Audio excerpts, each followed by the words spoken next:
Pertemuan malam terakhir, Yesus menengadah ke langit dan berdoa, "Bapa, telah tiba saatnya, muliakanlah putramu, supaya putramu memuliakan engkau. Sama seperti engkau telah memberikan kepadanya kuasa atas segala yang hidup, demikian pula ia akan memberikan hidup yang kekal kepada semua yang telah engkau berikan kepadanya. Inilah hidup yang kekal, yaitu bahwa mereka mengenal engkau, satu-satunya Allah yang benar, dan mengenal Yesus Kristus yang telah engkau utus. Aku telah memuliakan engkau di bumi dengan menyelesaikan pekerjaan yang engkau berikan kepadaku untuk aku lakukan. Sekarang ya Bapa, muliakanlah aku di hadiratmu sendiri dengan kemuliaan yang aku miliki di hadiratmu sebelum dunia ada.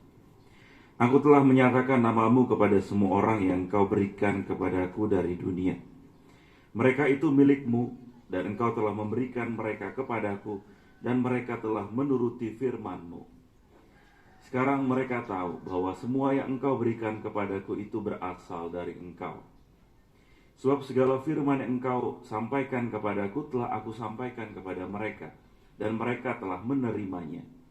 Mereka tahu benar-benar bahwa aku datang dari engkau, dan mereka percaya bahwa engkaulah yang telah mengutus aku.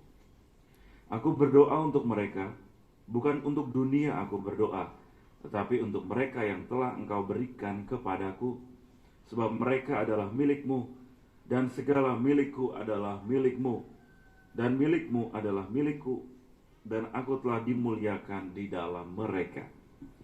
Aku tidak lagi ada di dalam dunia, tetapi mereka masih ada di dalam dunia, dan aku datang kepadamu." Demikianlah Injil Tuhan. Terpujilah Kristus.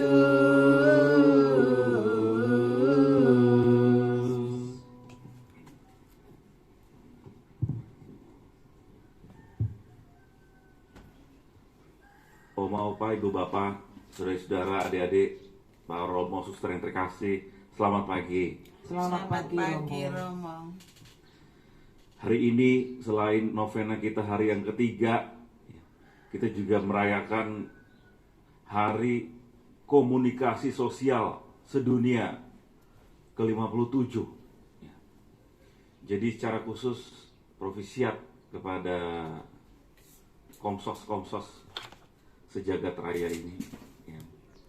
Termasuk Puspa Samadi, ya, sebagai, walaupun bukan komsos, ya, tetapi juga ikut serta dalam karya pelayanan untuk mewartakan firman Tuhan dengan media-media yang baru. Pengalaman pandemi kemarin semacam membuka kita semua bahwa ya saatnya untuk berubah, juga berani masuk ke dunia digital, misa online, ya. Misalnya sekarang kemudian kita lihat betapa berharganya ya misa online untuk oma opa yang ada di rumah sakit, ya, yang nggak bisa ke gereja, ya. Betapa misa online bisa dialami oleh mereka yang terhalang untuk bisa hadir ke gereja atau ke tempat-tempat seperti kita, ke Puspa Samadi pada pagi hari ini, ya. Maka ini salah satu gerak Roh Kudus di dunia zaman sekarang, di dunia komunikasi digital. Dan Paus Fransiskus hari ini menyampaikan satu pesan untuk memperingati Hari Komsos Sedunia ini dengan tema berbicara dengan hati. Ya, saya rasa pesan yang sangat indah, ya. Di tengah dunia yang sibuk dengan segala informasi yang viral, ya. Pokoknya semua serba viral, ya, supaya bisa diperhatikan orang lain, ya. Dan terkadang yang viral itu kurang yang melibatkan unsur hati, ya, perasaan orang lain, pikiran orang lain, ya. Yang penting viral, yang penting saya terkenal, ya. Dan pesan Paus Fransiskus, ya, berbicara dengan hati sebagai bagian dari kita untuk mewartakan Injil Tuhan, ya, saya rasa juga pas, ya, dengan momen-momen setelah hari raya kenaikan Tuhan, para murid ditinggal, ya, tanda petik, ya, ditinggal Tuhan Yesus naik ke surga. mereka gentar juga ya ditinggal Tuhan, lalu gimana nih ya kita melanjutkan karyanya. Tetapi saya rasa pengalaman penderitaan, pengalaman ditinggal mendewasakan orang. Pengalaman dilepaskan, ya, pengalaman kehilangan, kemudian membuat orang berusaha yang terbaik untuk survive, berusaha terbaik untuk berusaha. Ya. Saya rasa itu yang terjadi juga dengan para rasul. Ya, setelah ditinggal sama Tuhan Yesus, ya, mereka berusaha keras ya, untuk melanjutkan pewartaan Injil, dan kemudian Roh Kuduslah yang menerangi mereka ya, sehingga bisa mewartakan Injil ke berbagai penjuru dunia. Ya. Saya rasa pengalaman sesuai dengan bacaan kedua hari ini, ya, pengalaman penderitaan, pengalaman kesulitan, ya, pengalaman ditinggal orang yang kita kasihi, ya, membuat kita kehilangan, membuat kita menderita, sedih. Ya. Tapi terkadang mungkin itu menjadi jalan Tuhan bagi kita untuk bertumbuh dewasa. Jalan Tuhan untuk menambah iman kita dengan segala penderitaan, kesulitan, sakit yang kita alami. Semoga ini menjadi satu perenungan singkat yang dapat kita renungkan bersama pada pagi hari ini. Karena bintang sesungguhnya telah hadir pada pagi hari ini, ya. Bintang dari Labuan Bajo, ya. Setelah bersama dengan Pak Jokowi, ya, KTT ASEAN, ya. Sekarang kita dengarkan permenungan dari beliau. Silakan, Romaidi.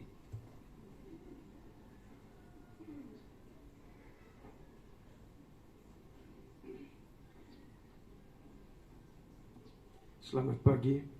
Selamat pagi, Rom. Setelah menghilang selama 1 bulan, beginilah saya sekarang. Lebih gelap. Karena mungkin matahari di sana lebih panas atau seperti apa. Tapi ini karena terjadi karena saya jalan-jalan untuk penelitian. Tadi waktu Romo Yus bilang, kau sebentar khotbah. Saya sebenarnya masih rasa capek dengan perjalanan saya, tapi saya pikir baik juga untuk men-sharingkan pengalaman saya tentang bagaimana saya merasa ditolong oleh Tuhan yang saya imani. Hari ini atau dalam minggu-minggu ini menjelang akhir masa Paskah ini, Gereja Kudus mengajak kita untuk merenungkan atau mempersiapkan diri tentang datangnya Roh Kudus. Itu pribadi yang ketiga dalam Allah Tritunggal, dan itu yang tidak kelihatan. Tetapi saya yakin kita merasakan Dia hadir.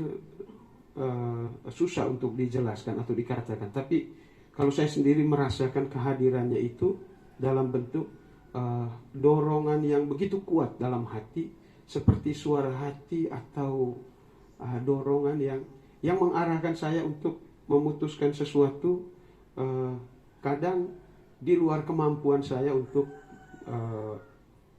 memahaminya. Kenapa saya sampai mengambil keputusan tertentu? Dan setelah menjalaninya, saya merasakan ternyata Tuhan tidak meninggalkan saya. Dan pengalaman itu yang saya mau ceritakan ketika saya pergi sebulan ini. Saya sedang melakukan penelitian terkait dengan studi saya. Dan untuk itu saya coba menyebarkan link Google Form untuk diisi oleh teman-teman di Sekolah Tinggi Pastoral yang ada di seluruh NTT. Saya begitu yakin bahwa nanti mereka isi karena jelas itu. Tapi ternyata tidak semudah itu. Ketika kita sudah membagikan lalu meminta mereka untuk mengisi, ternyata respon yang masuk 7, 3, dan itu lambat. Sekitar 2 minggu, 3 minggu saya menunggu, tetap tidak bisa. Tetapi kemudian saya merasa bahwa tidak bisa saya lepas sendiri, saya harus pergi.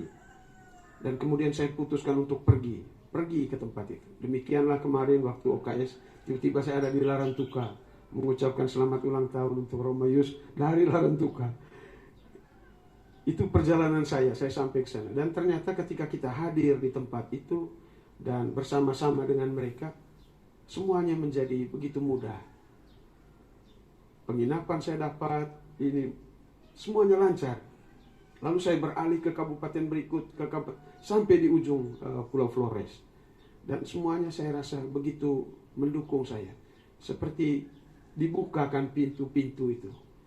Dan saya berterima kasih untuk semuanya itu. Dan saya yakin ada banyak orang yang mendoakan saya dengan usaha saya ini. Karena toh apa yang saya lakukan ini juga bukan untuk saya sendiri, tapi kiranya kemudian atau ke depan bisa saya abdikan untuk kemajuan pendidikan di wilayah NTT. Dan karena ini hal baik, maka saya yakin dukungan untuk itu juga banyak. Dan teman-teman saya, para dosen, para tenaga pendidik, dan para mahasiswa yang ikut serta dalam riset saya, semuanya punya harapan yang sama. Dan di situ saya merasa ada satu roh yang mengikat kita semua. Dan itu, saya pikir itu adalah roh yang kudus, yang menghendaki sebuah perubahan untuk NTT seluruhnya, terutama di bidang pendidikan. Dan saya hanya satu titik yang coba mau ikut partisipasi di sana. Saya yakin Tuhan sudah lebih dahulu berjuang sekuat tenaga untuk membuat perubahan di wilayah NTT.